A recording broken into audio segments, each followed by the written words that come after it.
தெனாலிராமன் கதைகள் பார்ட் 6. ஒருமுறை தெனாலிராமனுக்கு உடல்நலக்குறைவு ஏற்பட்டது.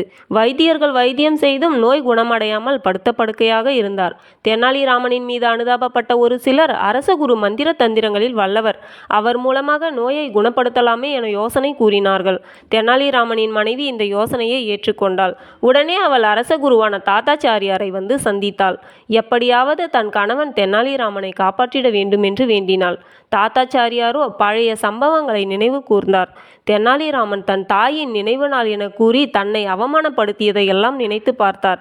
தெனாலிராமனை பழிவாங்கிட இதுதான் சரியான சந்தர்ப்பம் என்று மனத்துள் எண்ணினார். உடனே அவர் தெனாலிராமனின் வீட்டை வந்தடைந்தார். தெனாலிராமா, நீ அன்றொரு நாள் அந்தணர்களுக்கு எல்லாம் சூடு போட்டாயே, அந்த தோஷம் காரணமாகத்தான் உனக்கு நோய் ஏற்பட்டிருக்கிறது. அந்த தோஷத்தினை மட்டும் நிவர்த்தி செய்துவிட்டால் உடல்நிலை தேறிவிடும் என்று கூறினார். தெனாலிராமனின் மனைவியோ தோஷத்தை நிவர்த்தி செய்து எப்படியாவது என் கணவரை காப்பாற்றிடுங்கள் என்று வேண்டினாள். தோஷ நிவர்த்தி செய்ய 100 பொற்காசுகள் செலவாகும் என்றார் அரசகுரு.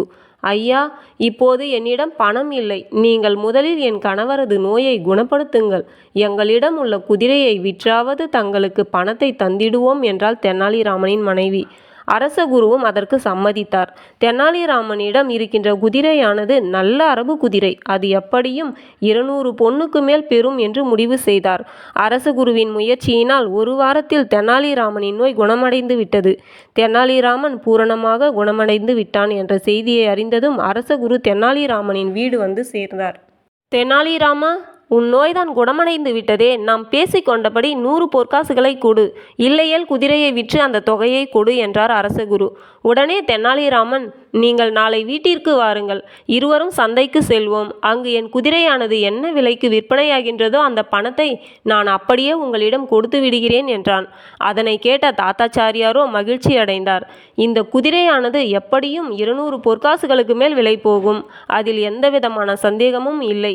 நாம் அந்த பணத்தை அப்படியே வாங்கி கொள்ளலாம் என மனத்துள் எண்ணி மகிழ்ச்சி அடைந்தார். மறுநாள் தெனாலிராமனும் தாத்தாச்சாரியாரும் சந்தையை நோக்கி புறப்பட்டனர்.